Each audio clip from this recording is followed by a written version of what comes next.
jy Jesus? Hierdie Saggeus het twee dinge gehad. Hy sy begeerte, sy verlange was, ek wil Jesus sien.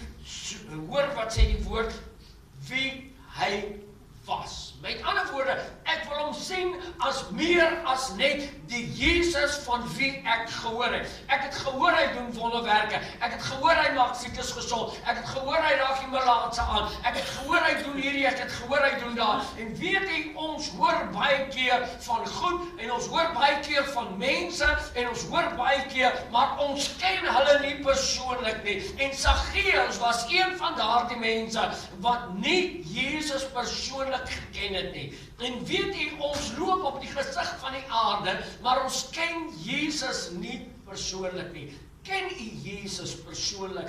Is u suksesvol? Ja, u is suksesvol, u is 'n persoon, u is 'n karakter, en daardie sukses bepaal nie of jy Jesus ken nie. Jou sukses bepaal nie of jy die Here Jesus persoonlik ontmoet het nie. En hierdie is baie belangrik. Weet jy wat sê Korintiërs 13 vers 11 en 12 sê? Nou in 'n spieël en in 'n raaisel, maar eendag gaan ons hom van aangesig tot aangesig sien. Eendag gaan ons hom sien wie hy is. So Saggeus gekom het om te sê, ek wil Jesus sien wie hy is. Ja. En die vraag is, ken jy Jesus wie hy is? Of ken jy hom ten dele, of ken jy hom ten volle? Korintiërs skryf Paulus, hy sê nou ken ons ten dele, maar eendag sal ons hom van aangesig tot aangesig sien. Ons sal weet wie hy is.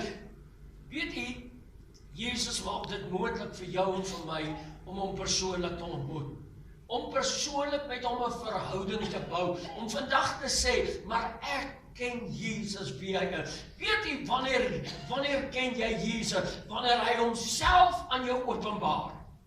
Wanneer u sal my nie ken, nie voordat ek my hand na u uitsteek en sê wie ek is nie. Baie keer, ons kom by die hospitaal die ander dag, en terwyl ons daar instap, bid ons vir mense, en die ander mense vra, kan jy vir my ook bid? En ek stel myself voor, ek sê ek is pastoor Piet van Kraaimen. Hulle sê, is jy pastoor Piet van Kraaimen? Ons jou op die radio gehoor, en weet jy, baie van ons, toe hulle dit vir my sê, toe sê ek, Here, baie van ons is so Saggeus. Ons weet van Jesus. Ons het hom op die radio gehoor, ons het van hom hier gehoor, ons het van hom daar gehoor, maar het jy persoonlik Jesus ontmoet? En ek wil vir jou sê, as jy vandag besluit, ek wil Jesus persoonlik ontmoet, moenie dink dat dit net 'n rocking chair Christianity is nie.